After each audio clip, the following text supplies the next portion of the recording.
Wow, guys, Pam Bondi is making it be known that we elected a president to run this country, not a judge. You guys got to check this video out. What Republican lawmakers called activist federal judges. District judges across America, as you know, have been hitting the Trump administration. So far, 17 injunctions.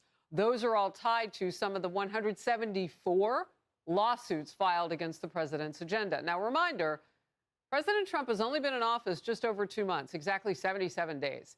Here's Attorney General Pam Bondi. Over 170 lawsuits filed against us. That should be the constitutional crisis right there. 50 injunctions. They're popping up every single day, trying to control his executive power. It's basically a game of whack-a-mole with these district court judges around the country who have a tremendous amount of power. They believe they do, but that's why we're appealing all of these cases, of course, up to the Supreme Court. So really quick, guys, an injunction is basically, let's say I want to go out and do something. I make a whole entire plan for it. He ran on this. He ran on the border, and you immediately put a seize action, like you stop all the work that I'm doing. That's what they're doing with these illegals, for example.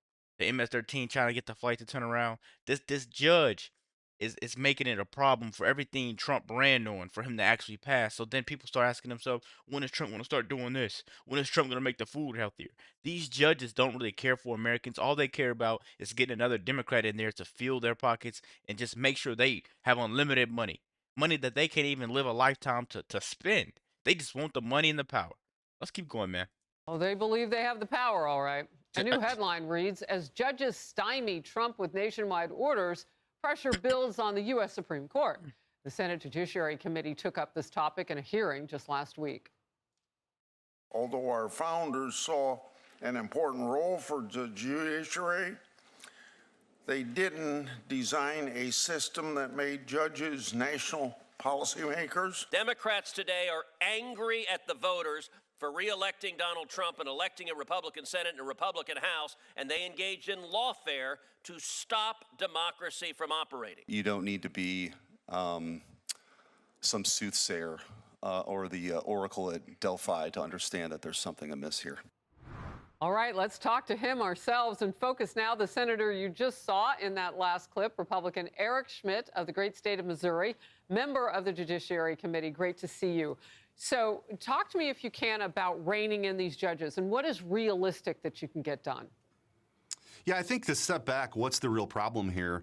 Really, for the first 200 years of our country, we really didn't see any of this kind of stuff. This is a crisis of the 21st century, and specifically with liberal activist judges. In the first less than 100 days of President Trump's administration here, you've seen more injunctions than the 12 years between Obama's two terms and Joe Biden. So these judges are more than willing to play an outsized role beyond their Article III authority. So there's a few things that are happening. One is some legislation to say one single judge can't do this. Maybe you need a panel. That Senate Judiciary hearing that you heard, that you clipped up from last week, was Senator Grassley's legislation, which would say those district court judges really only have jurisdiction for the parties that are in front of them. I think broadly speaking, though, as these cases make their way up to the Supreme Court, President Trump is going to be successful because he's either operating as commander-in-chief with his Article II powers as the executive, or controlling the programming and personnel of the Article II branch. Unlike Joe Biden, who was trying to steamroll the Constitution by saying OSHA could force 100 million people to get a vaccine well beyond his authority, really what President Trump's trying to do is actually rein in the power of the administrative state. So I think he's going to be successful. One other thing to note here, these cases are also supposed to be randomly assigned. Judge Boasberg, over the weekend, it came out, he's not the emergency judge in D.C. He inserted himself in that role. He was on vacation. The case was filed at 2:30 in the morning. Somehow he ended up with that case. He wasn't the emergency judge on duty. So I think this requires further investigation and legislation. Really quick, guys, you just heard that. The dude woke up from his sleep to take Trump's case. When is enough enough? I have great hopes and faith in Pam Bondi that she's going to go after these judges. And I think first she's going to hit them where the transaction start, because I feel like we're going to find a lot of information there. And it's already been proven that these judges don't care. They are out to get Trump. It's lawfare. We went through it for 4 years, throwing all the stones they could at Trump right before elections because they knew he was running again. He was going to take the throne. So they threw everything they could at him. How can you be this hateful to your own country? How can you be this hateful? Let's keep going. Legislation. So let me get that straight, because I'll quote you on that, because that is news to me and maybe a lot of other people too. If he wasn't the emergency judge who would naturally matriculate into that position on this, Yep. he just gets to pick himself and say, well, I'm the favorite. Let me No, go do this case against it's Trump. rigged. He's the chief judge, and he inserted himself. That doesn't happen. The emergency At all. judges 100% of the time get those cases. So he could have been tipped off that this was going to be filed, and while on vacation, he took the case. So again, this speaks to, I think, the very aggressive, unusual, and unprecedented measures that these activist judges are taking to insert themselves. Ultimately, they're not going to be right. The Supreme Court's going to slap them down. But the Judicial Conference, Chief Justice Roberts ought to look at this, and we also, the Article 1 branch, I intend to file legislation to make sure this randomness, which is supposed to happen when these cases are assigned, actually happens. We need more transparency, because right now, people don't think it's random at all. So what I think you are getting at is the politics that potentially are being played, where a judge who may feel a certain way politically may step up against Trump at this point. So it fits right in with a brand new opinion piece titled, "America Has a Robed Politician Problem," arguing that the left, unable to secure their agenda at the ballot box, has turned to national injunctions as a weapon to engineer outcomes they could not achieve democratically. What's your take on that? Yeah, I mean, this is really the fundamental difference between a conservative justice and a liberal activist judge. The conservative will view the law as it's written, not how they want it to be.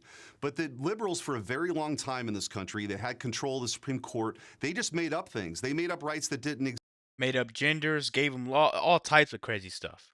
All types of crazy stuff. And that's the thing. That's why people hate us so bad, because we see the law and we're like, okay, we should just be following the law. Let's follow the law. These people make and bend the rules in such a way. What did Trump say? In such a way. They bend the rules so bad to fit their agenda and everything that they try to push, the narrative. Then they try to make you feel like a bad person because something's so used and stuck to being one way, then you got to turn around and believe something else that's totally wrong. It doesn't follow the Bible. It doesn't follow simple logic. What is it? It doesn't follow anything. It's a lack of knowledge or something.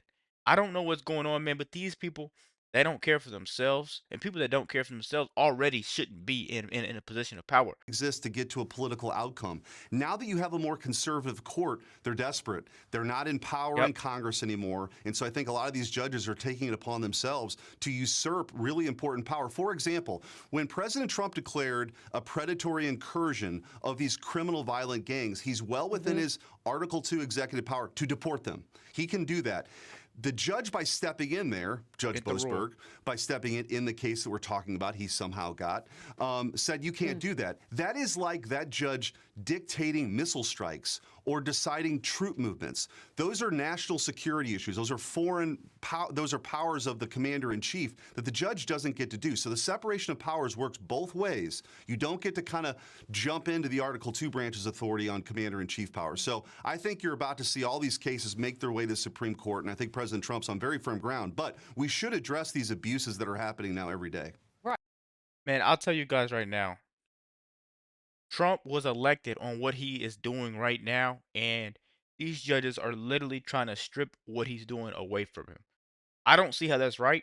And if any of these illegals were to take advantage of Judge Boasberg's daughter or any of these other judges, you think they'll still feel the same way because they don't care, because they don't have any dogs in this fight. Let me know what you guys think about this quick video. Be sure to like, comment, subscribe if you're new. And as always, let me know what to react to. We're out.